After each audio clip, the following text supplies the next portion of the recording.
Happy independence day, स्वतंत्रता दिवस की हार्दिक शुभकामनाएं। पर तुम्हें क्या लगता है, तुम स्वतंत्र हो, इंडिपेंडेंट हो? तुम्हारे जीवन में तो आजादी की कोई घटना नजर नहीं आती। तुम्हारा जीवन तो हजारों बंदिशों में उलझा हुआ है, भिन्न भिन्न प्रकार की अटैचमेंट्स में लीन है। गरीब बंधा है गरीबी से, क्योंकि सिस्टम काम ऐसे करता है। अमीर और अमीर हो रहा है, गरीब और गहरी खाई में गिरता जा रहा है गरीबी की। तो गरीबी उसके लिए एक प्रकार का बंधन है, वो उससे बंध गया है। और अमीर बंधा है अपनी अमीरी से, उसको आगे रास्ता दिखाई नहीं दे रहा। अमीरी से आगे क्या है, उससे आगे किसी आनंद की खोज अमीर व्यक्ति कर नहीं पाता। इसीलिए अमीर व्यक्ति से ज्यादा दुखी इंसान आप धरती पे तलाश न कर पाओगे, क्योंकि उसके पास मापदंड है। उसने गरीबी भी देखी, अमीरी भी देखी, और भीतर कुछ पहुंचता नहीं है। भीतरी आत्म अमृत में कोई धन जुड़ता नहीं है। गरीब अभी इस आशा में है, इस आकांक्षा में है कि कल जब कभी अमीर होगा तब शायद तृप्ति होगी, तब शायद प्राण आंदोलित होंगे।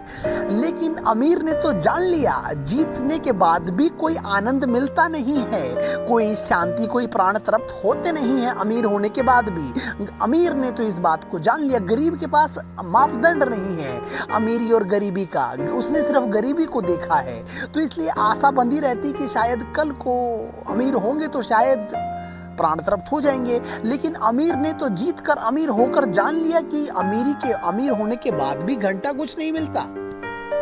ये सौभाग्य तो किन्हीं बुद्ध पुरुषों के भाग्य में लिखा था कि वो अमीरी के भी पार हो सके, उसके भी बियॉन्ड हो सके। राजा के बेटे थे बुद्ध और महावीर, युवराज थे, लेकिन धन पद प्रतिष्ठा के ऊपर उठ सके। उन्होंने महलों की रंगरलियां देखी, लेकिन जब भीतर ही अशांति हो तो बाहर के गीत संगीत आपको कैसे आंदोलित करेंगे। उन्होंने महलों की दीवारों से लफ्टरों को उठते देखा अहंकार की, इसलिए महलों को छोड़ के भागे वो जंगल की ओर। उन्होंने धन को, सिंहासन वाले पद को और महलों के सौंदर्य को व्यर्थ पाया। सब दूर दूर की बातें हैं, भीतर कुछ पहुंचता नहीं है, सब बाहर के पत्थर ठीकरे हैं। इसलिए उनको छोड़ के, इसलिए अमीरी से ऊपर उठ के उनको छोड़कर जंगल की तरफ प्रस्थान हुए। स्वयं की तलाश में, आत्म अमृत की तलाश में, वो क्षमता जो तुमसे कोई छीन नहीं सकता। ये तो बाहरी पत्थर ठीकरे हैं, इनको तो कोई भी छीन लेगा। ये तो तिजोरी से चुराए जा सकते हैं, बाहर के धन पद प्रतिष्ठा, लेकिन वो जो भीतरी आत्म अमृत है, जिसकी कभी कोई चोरी नहीं हुई आज तक के इतिहास में, उसकी तलाश में, आत्म अमृत की तलाश में, स्वयं की खोज में वो जंगलों में निकले थे, क्योंकि उन्होंने अमीरी को व्यर्थ पाया। ये तो कोई सौभाग्य किसी बुद्ध पुरुष के भाग्य में ही लिखा है कि वो अमीरी से भी ऊपर उठ के बुद्धत्व को उपलब्ध होता है। तभी मुक्ति है, तभी आजादी है। जहां कोई अटैचमेंट, आसक्ति नहीं है, वही परम स्वतंत्रता है। जब व्यक्ति स्वयं की बुद्धि से ऊपर उठकर बुद्धत्व को उपलब्ध होता है। अन्यथा हम बुद्धि के गुलाम हैं, जो बुद्धि बोलती है वो हमको करना पड़ता है। उसमें जो भी बात विचार ली जाती है, उस विचार की घुड़सवारी हमको करनी पड़ती है। ऐसा लगता है कि ये मालिक के द्वारा दिया गया ऑर्डर है। कोई भी बात अगर हमारे मन में उतरी, वो हमको ऑर्डर की तरह प्रतीत होती है और उसका फिर पालन करना पड़ता है, क्योंकि मन को ही मालिक जाना है। ये है तो नौकर, है तो ये प्लास पेचकस जस्ट सर्वाइवल टूल, है तो ये गुलाम। इस गुलाम को मालिकियत की कुर्सी पे बिठाया है, तो जीवन में गुलामी तो फलित होगी ही। गुलाम मालिक की कुर्सी पे बैठा है, वो जितने भी ऑर्डर देगा उनसे गुलामी ही फलित होगी जीवन में, और वही हो रहा है। गुलाम बनकर रह गया है मनुष्य का जीवन, बुद्धि के विचारों की गुलामी में।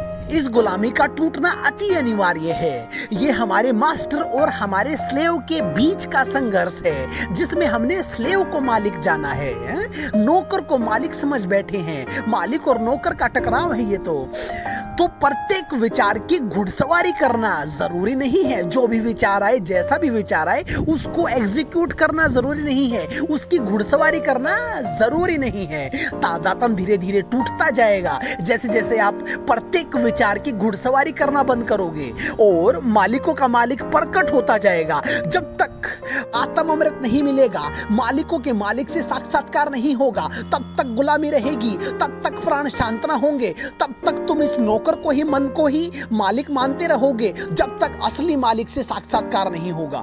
बुद्धि से ऊपर उठकर ही बुद्धत्व को उपलब्ध हुआ जाता है। वही परम स्वतंत्रता है, वही परम आजादी है। जब बुद्धि का तादात्म्य टूटता चला जाएगा और तुम्हें तुम्हारी भीतरी शाश्वत संपदा से साक्षात्कार होएगा, उसी दिन तुम्हारा अपना निजत्व, तुम्हारा अपना इंडिपेंडेंस डे घटित होगा।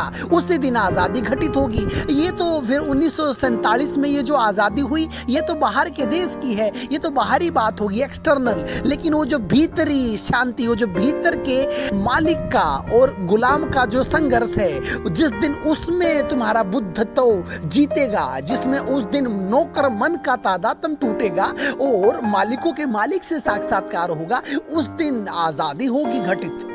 उसी आजादी का मूल्य है, उसी से प्राण तृप्त होंगे। वो तुम्हारी अपनी निजता से जन्मेगी, तुम्हारी अपनी आजादी होगी। और ये जो देश की आजादी के लिए तुम सड़क पे खड़े हो तिरंगा लेके, ये तो बाहर की बात है। इस देश को तो फिर से गुलाम बनाया जा सकता है, क्योंकि भारत की गुलामी के पीछे जो कारण थे, वो कारण आज भी एज इट इज हैं। भारत पहले बटा हुआ था, खंड खंड में बटा हुआ था।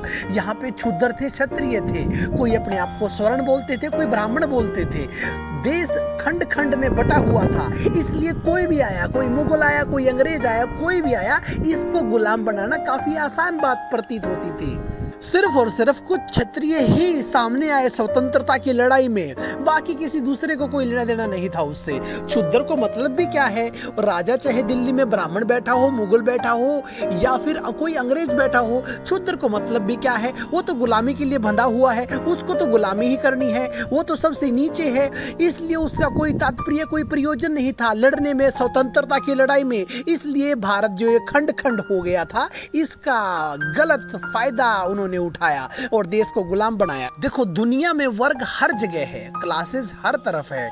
अमीर कल को गरीब हो सकता है, गरीब कल को अमीर हो सकता है। वहां पे एक तरलता है, एक फ्लूइडिटी है। लेकिन क्षुद्र बंधा हुआ है क्षुद्र होने के लिए। ब्राह्मण का बंधन है कि उसे ब्राह्मण ही होना है। क्षत्रिय बंधा हुआ है क्षत्रिय होने के लिए। ये बंधन और फिर ये उसके बाद इनका खंड खंड में बट जाना, एक हिंदू का 4 घर में बट जाना, उसका बंटवारा।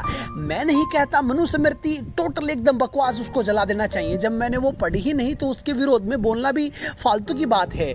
लेकिन ये जो वर्ण व्यवस्था है, वर्ग तो हर जगह है, लेकिन ये जो वर्ण व्यवस्था है, इसके कारण देश हमारा गुलाम हुआ था और फिर कल को गुलाम हो सकता है। क्योंकि आज तो क्षुद्र भी है, सवर्ण भी है, क्षत्रिय भी है, ब्राह्मण भी है और फिर मोमिन भी आ गए हैं गुलाम बना के। चाकू की नोक पे हिंदुओं को मुस्लिम भी बना दिया है। भिन्न भिन्न खंड में बट गया है देश मेरा।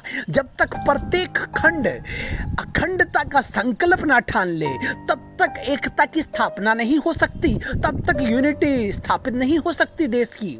जब तक ये क्षुद्र और क्षत्रिय रहेंगे, जब तक ये जात पात रहेगी, छुआछूत रहेगी, तब तक नहीं एकता स्थापित की जा सकती और देश को फिर से गुलाम बनाया जा सकता है। इसलिए मैं तो कहूंगा, देश की आज़ादी का ठेका उठाना बंद करिए और स्वयं की आज़ादी के बारे में सोचिए। ये जो आप अपने ही इंद्रियों के गुलाम हैं, अपने ही मन के गुलाम हैं, वहाँ तो अंग्रेज बाहर से आए थे, यहाँ तो आप अपने ही मन के गुलाम होके बैठे हो। अपनी आज़ादी के बारे में सोचिए, उस परम स्वतंत्रता के बारे में सोचिए जिसको बुद्ध उपलब्ध हुए थे और स्वयं का मालिक बनिए।